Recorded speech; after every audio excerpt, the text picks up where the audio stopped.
Welcome back. You're watching NewsX. I am Rishabh Gulati. Who are we as a people? Is it necessarily identified in all the emotions of our identity and patriotism? Are they all linked to the sons and daughters of a particular soil? Static cartography, unmoving borders, is a very modern concept. You look at the border between the United States of America and Canada, which remains in the British Dominion, it's mostly a straight line. That's more than a coincidence. A lot of the African borders are based on latitudes and longitudes and are straight lines, and nobody really bothered what was the reality on the ground. They drew a line on a map. Growing up here in India, we always, discuss Kashmir and Pakistan occupied Kashmir, and if you're sitting on the other side of the border, they say, oh, it's not Indian state of Jammu and Kashmir, it's Indian occupied Kashmir. The Chinese also have a worldview, at least their establishment, on what is China. And what is China seems to be expanding with every year that passes. On the basis of somebody making a few dashes on a map 100 years ago, they create the 9-dash line and claim now the entire South China Sea. Where there is no territory, they build artificial islands.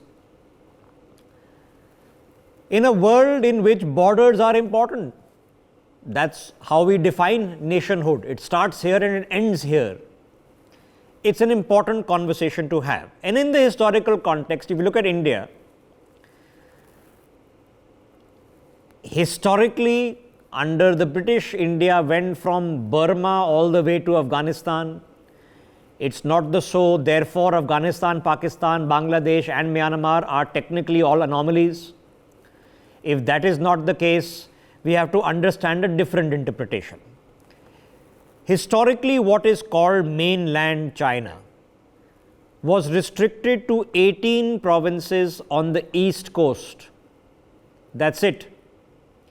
Everything else is subsequently conquered territory, and by conquered territory, literally most of it happened post 1949. That's Tibet, and remember, both Tibet proper, which is the Chinese province of Tibet, and its adjacent provinces once used to be part of Tibet, Xinjiang, also known as East Turkestan, Inner Mongolia, all of these can potentially be occupied territories by the Han race, which perpetually, mostly in history, dominated just the coastline areas, which is why the coasts of Shanghai are so well developed and western parts of China are not well developed.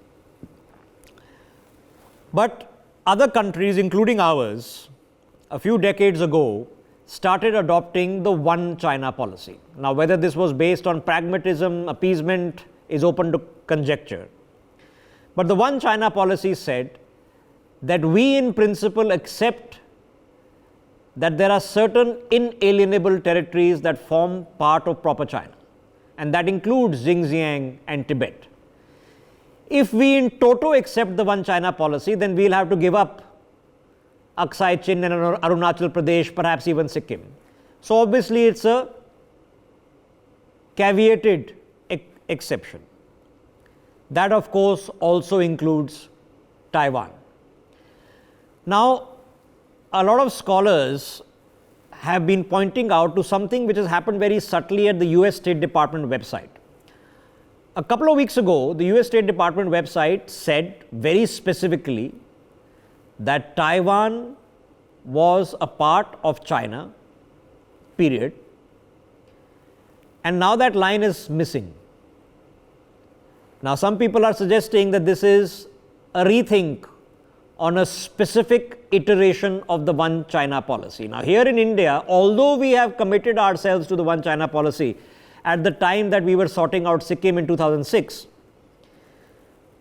it hasn't been reiterated in the better part of 20 years. But nor is it been removed from the lexicon.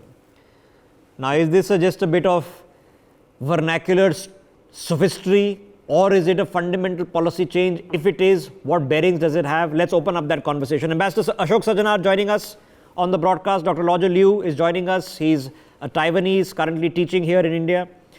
Don McLean is joining us. He's a geopolitical analyst and resident fellow at IDSC based out of the Philippines.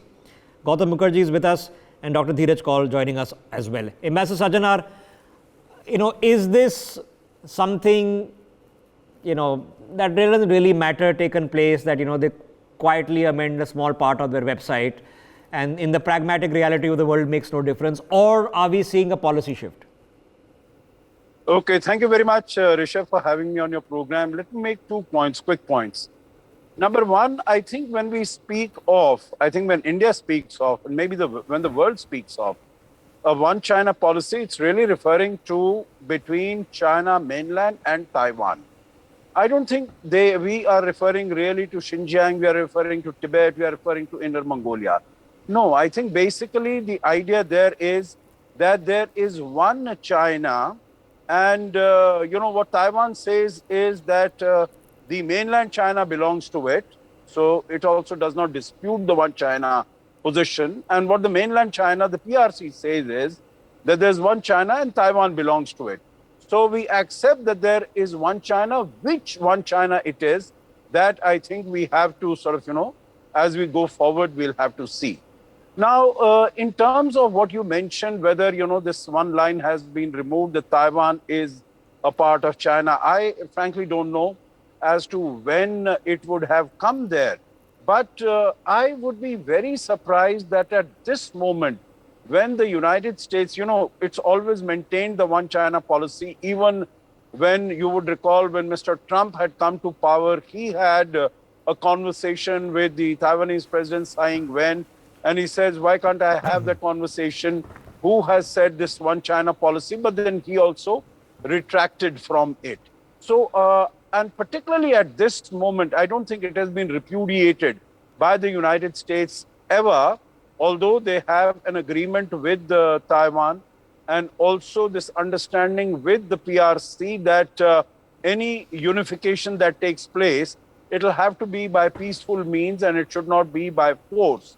So that having been said, at this juncture, when the United States wants the support of China as far as the Russia-Ukraine war is concerned, I would be very surprised that the United States would take a stand which would sort of, be provocative as far as China is concerned.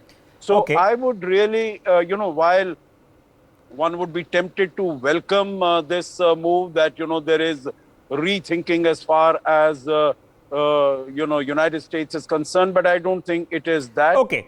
So you're tempering this and suggesting that this is more of perhaps a semantical editing exercise rather than a pragmatic and fundamental policy announcement or shift. Dr. Roger Liu, so. Much is being made of it because sometimes policy announcements do come wrapped in hundreds of pages where only one line is important and the rest of it doesn't matter. Which do you think it is?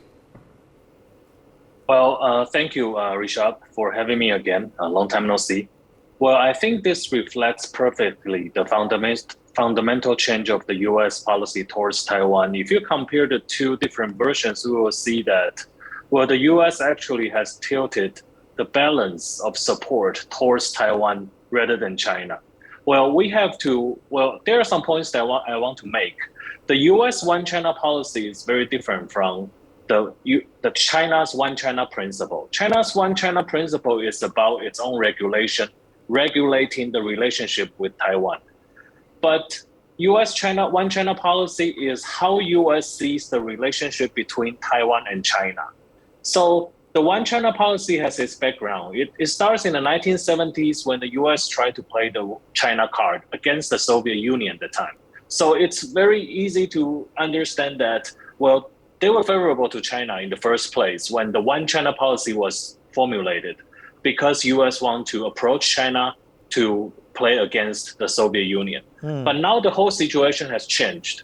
Well, now China will transform from the card the U.S. tried to play to become the major threat in security in the West Pacific region, the most the fourth most formidable rival of the U.S. in various fronts, including military and technology, for the U.S. Okay. So now China becomes the major. Okay. So, but target. Dr. Liu, how does Taiwan see itself? Does it still see itself in a civil war, or does it see itself as a sovereign territory, distinct now from mainland China? Rishabh, thank you for bringing this up. This is a very delicate point that the Taiwanese people are trying to treat themselves against China. Well, the young generation especially, they have a clear picture that they are different from China because they are growing up in a democratic environment. They know they speak similar language, just like Hindi and Urdu. It's very similar to the Mandarin Chinese spoken in Taiwan and China. But the way that we are thinking is different. Well, we are democracies, so we embrace democratic values. So we know very clearly, especially the young generation, that we and China are different countries. However, there are some realities that we have to concern because, well, Taiwan-China relations actually is part of the civil war problem, as you have referred to. Well, China has been very sensitive about this because the current constitutional system of Taiwan is the one China constitutional system. Correct. China don't want us to change that. They view any change in our constitution as a threat to threat to the Chinese. So they threat to attack us if we change our constitution. So now we're caught in a very difficult situation. We want to change, but we cannot change the constitution. And we have to consider the international reality. So potentially, Dr. So Liu, if it is, and there's no consensus on that yet, but if it is at least an indication or at least some drum beating of a policy shift in the US, what does it actually translate into in real terms? Because what is happening in the Taiwan Straits is already happening. Yeah, translated in the real term is that, well, the security promise of the US becomes stronger. For the past few years, the U.S. Congress has passed different laws to, support Taiwan in diplomatic relations with other countries as well. Well, China is trying to reduce the number of our allies, especially in the South Pacific region. So the U.S. passed a law, for their diplomatic missions to support Taiwan outside of its country. So that's one thing. The second thing is that, now U.S. has designated Taiwan as a major non-NATO U.S. ally. So this is clear. This has been part of the law. This is another one. Okay, all right. Yeah, and the third thing is the weapon system. Yeah. So you do feel that it is significant. It's worth making note of. It's an indication of something significant. This reflects the fundamental change of the U.S. That is policy, not just ad hoc. The military aid is not just ad hoc. The diplomatic support is not ad hoc. It is amounting to a logic change as opposed to what it was, a commitment made, and that was way back in the 1970s. So we're talking about 40, 50 years of a strong commitment to one particular way of thinking. Let me get Don McLean into this conversation. Don McLean, now we face the irony that in the various countries, that we've resided in, here in India, where you are in the Philippines, Roger comes from Taiwan, we all have various disputes with China. Some are sea disputes, some are land border disputes, and with every month and year that passes, the disputes seem to be increasing, not decreasing. Do you think a fundamental policy shift regarding Taiwan is warranted or indeed being indicated in the US?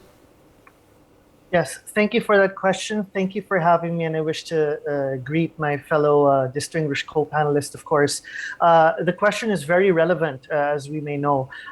With regard to Taiwan, for that matter, since the last few years, we can see a significant shift towards a more proactive approach between the United States and Taiwan, given, of course, China's increasing assertiveness in the region, as you've rightfully mentioned.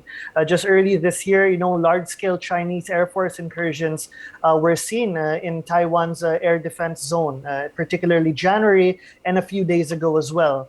Now, if we look into it, however, if we want to objectively look into the question of that particular edit in the document, we need to really look into it objectively and asked whether there would actually be groundbreaking policy shifts in practice towards what we have assumed by the US to support for Taiwan's independence, particularly. Of course, the term independence has also been quite ambiguously noted by the United States. Also, recently, President Biden has used the term independence, but when he was asked to clarify, he retracted by saying that this is basically independence to decide, and the United States would not is not encouraging particular independence of Taiwan in that sense. So that's that level of ambiguity that, of course, former Prime Minister Abe has also emphasized that the U.S. must clear its ambiguity. So Don, from where you are sitting and as you are observing it from a different perspective to what we are observing it from here from India, does the ambiguity then create more problems for the rest of us? Because we know that, the Chinese, where the disputes don't exist, they put up an island, okay? I mean, they put up a weather station now on the top of Mount Everest, okay? Right. So where the disputes don't exist, an island gets put up and, then the disputes increase. Does this then embolden that process, or do they then say, hang on, we are facing pushback? Definitely. If I may answer briefly, we have to put this into context of what's happening around the world geopolitically. The issue in Ukraine, the disastrous withdrawal from Afghanistan, all these things have factored in. And in addition to the ambiguity towards Taiwan, for that matter, even key U.S. treaty allies such as the Philippines have also been wary whether the U.S. will come to intervene in terms of a military standoff with China as it continues to increase. And while this is part of the treaty with the Philippines, if we look into the 1979 Taiwan Relations Act, the ambiguity really takes its root there, as the U.S. said that it would protect Taiwan, but does not really effectively state whether the United States would explicitly militarily intervene if the PRC attacked. So that's the level of problem that we're having. Here in Asia. What merits conversation? For my curiosity is that if we continue to remain ambiguous, does that then make China settle down? Okay, we are relaxed now. Our concerns are taken care of, or does it say, okay, hang on, we need to raise more disputes, and with the Vietnamese, with the Indians, with the Philippines, and continue extending our claim lines ad infinitum? Let me get Gautam Mukherjee in this. Gautam Mukherjee, is a contrarian logic in the realms of plausibility? Could you be sitting in Washington thinking, look, Afghanistan was a albatross around our neck. It didn't end well, but it's over at least. Russia is now busy with Ukraine, so they are now, going to be busy there for the next few years. So they are now, sort of tasseled as a large power challenging us. We put all these problems aside so that we can now clear the decks and deal with China. Is that contrarian logic possible?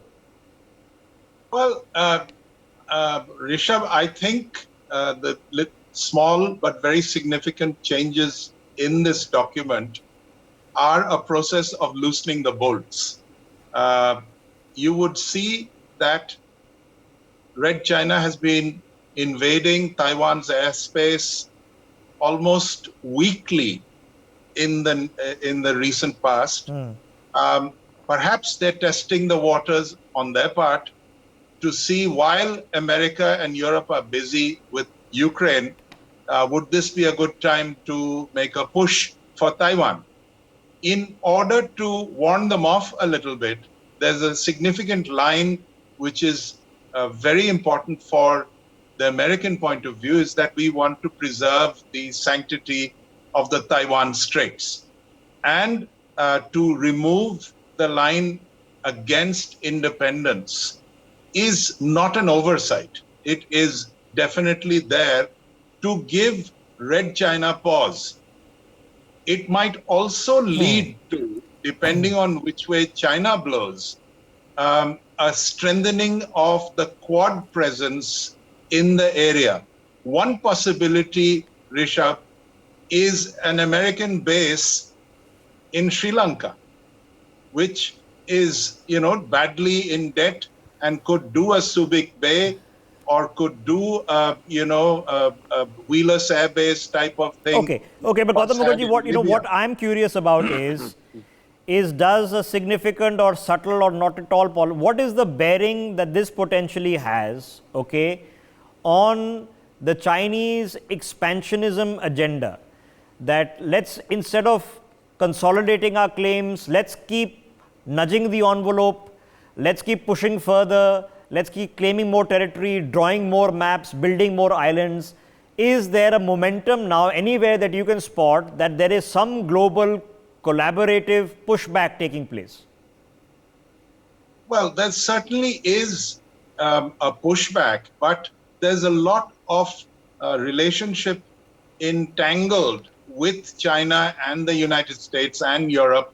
So it is rather like, Europe can't get rid of buying gas from Russia in a hurry. Similarly, there are a lot of things that they need from China, which they can't seem to do without immediately or in a hurry. There's a lot of new supply lines have to be built. So it's going slowly, but at the same time, it's making clear to China that if you move, you may find that you've bitten off more than you can chew. Okay, well, we certainly saw that momentum at a time when we thought the Cold War was over, and then the focus of the world has been elsewhere. So let me get Dheeraj Kaul into this conversation. Dr. Dheeraj Kaul, in a realistic sense, where my curiosity stands on all of this is not that the US State Department has amended its website. In the real sense, is there a collaborative effort in ASEAN countries, in India, in Taiwan, in Mongolia, for gosh sake, pretty much every neighboring state, whether it be Japan, where there is ongoing territorial disputes with China? Is everybody saying that, listen, we are now also drawing our lines, you can't keep amending the map, okay, you can't keep doing your salami slicing as it applies to us, there is going to be an end game to this? Good morning, good evening, thank you for having me on the show. Unfortunately, I wish the answer was yes. The answer is no. Most of these countries surrounding China really don't have a spine. They don't stand up. They are economically intertwined. World is a flat economy. I am connected with economy as well. Unfortunately, the world has been sleeping for last 30 years as China was growing its move. And now every single country before making a move has to think twice, maybe 10 times. What were they doing for 25, 30 years geopolitically? I have no clue. So laziness, lack of innovation and letting cheap labor go to China and becoming strategically dependent on China has led to the conditions we are in right now. World's largest semiconductor industry is $448 billion as of now. I'm involved in the biotech sector, so I can tell you it's located, it's called Taiwan Semiconductor, it's in Taiwan. Right now, the lifeline of entire electronic industry is semiconductor. You start from a car to a laptop to a space station, everywhere there is a semiconductor need. Unfortunately, the cobalt and the rare elements required for semiconductor, 25% come from Ukraine and another 15% from Russia. So we have a big issue, even in healthcare remote monitoring setups, which I am involved in, semiconductors. So Taiwan Semiconductor is, I think it's flying under the radar, but it's a very crucial part of the entire geopolitics and world economy. Unfortunately, these countries have not stood up together and made an alliance together how to counteract this expansionism of China in this 21st century, which is unheard of. But it's happening slowly, including, you name India, you name buying up ports in Pakistan, buying up places in Sri Lanka, bankrupting countries. This is an economical warfare and economical expansion. Dr. Kaul, so my question then was, you're saying that you are not seeing any collaborative effect because we know the Philippines has problems, we know the Vietnamese have fought a border war for gosh sake, Right. We know the Taiwanese have a problem, we know the Japanese have a problem, and we know we have a problem. All of us do, so much so that the Central Asian republics have had to hand over territory to the Chinese as well, and we know what the Pakistanis did with Shaksgam Valley. So all of these across a full 360 of China, there are territorial disputes, and you're saying, leave America, none of us are still working together. Absolutely. There is no joint panel representation in United. Have you ever heard a panel approaching United Nations from all these countries saying expansionism must stop? Have you seen a protest in New York City or Washington or London on this? I have never seen. Okay. Tibet got engulfed in China as if a snake takes over a bird's baby. Nobody spread a word till now. Okay, Tibet so then that warrants the next obvious questions. Give me 30 seconds. Give me 30 seconds. Water is the next fuel of next 3 decades. water geopolitical importance of Tibet is enormous, including India, Pakistan, and rest of the plateau. So nobody talks about Tibet as if it doesn't exist. Yeah, and we know exactly what the Chinese have done, and what's happened to, Cambodia, Vietnam, once they've started damming the rivers. For people watching the broadcast, 4 of the biggest rivers in Asia all originate in Tibet. Brahmaputra could be more devastating than a nuclear attack on and India. we know where they are building dams currently is on the Brahmaputra. So point well made. But let me get MS Sajjanar back. MS Sajjanar, looking at the holistic picture, while of course we've been busy with the Afghan withdrawal, then with Ukraine, is there a pushback happening, or have we forgotten it? That we have a conjoined interest in figuring out what needs to be done on all these fronts with China? No, I think definitely there is this recognition, there's this realization that, if the whole of Europe and the whole of West is focused on Ukraine, they shouldn't really be, forgetful about Asia, about the Indo-Pacific, about South China Sea, etc. And I think this is a point that has been made repeatedly, either when the virtual summit between Mr. Biden and Mr. Modi took place on 11th of April, or when Prime Minister Modi went to Germany, Japan, and to Copenhagen recently. And also on the 24th of May, when we have the Quad meeting taking place in Tokyo. So I don't think, anyone has forgotten. But the point I would like to make, and, this is the extension of what I said earlier, that we would like this to be, signify something big, some policy change. But I am not so certain. You see, if there was a policy change of this nature, Rishabh, it should have taken place in the early 1990s when there was unipolarity in the world. Today, the United States is a much weaker power. Yeah, but they spent those 3 decades trying to, work economically with the Chinese. China is a much stronger country. China is a much stronger country. So, but MS Sajjanar, the 30 years was spent thinking that you could democratize China and some change would happen from within, but none of that happened, right? So sometimes you do have to admit that things went wrong and a different tack is required. This could be it. And maybe we're just, blowing too much steam into this because it's irrelevant. Dr. Roger Liu, on the second part of my conversation, which we've had before, in the 2 years that have now elapsed since we've gotten through COVID, is there a distraction in terms of reviving the Cold War in Ukraine, or are we still seeing a momentum in a lot of our countries recognizing where the real threat is? Well, I think we should not let what happened in Ukraine distract us strategically, because, both the US and India should know that, our biggest threat comes from China, not from Russia. Russia is just like, a pawn being used, in this sense, by China. And we should direct our, energy to what is the real concern. So I think that's very important for India to develop and strengthen its own China policy. Well, the beauty of the US-China policy is that it's a flexible framework. So, whenever US thinks it's important to, strategically where to put its emphasis on, then we'll move to different parts of its one China policy framework. So this is the flexibility of that. Okay. Well, this is actually what India is lacking. So I think we should develop things like that. Okay, and we in India are convinced that by saying nothing, we say a lot. Whether that's true or false can be a matter of conversation. Don McLean, just give us a perspective. As you see things sitting from the Philippines, are the issues about the sea lanes and the South China Sea and the fishing territories and the maritime routes, are they becoming better? Are they becoming worse? Are they static?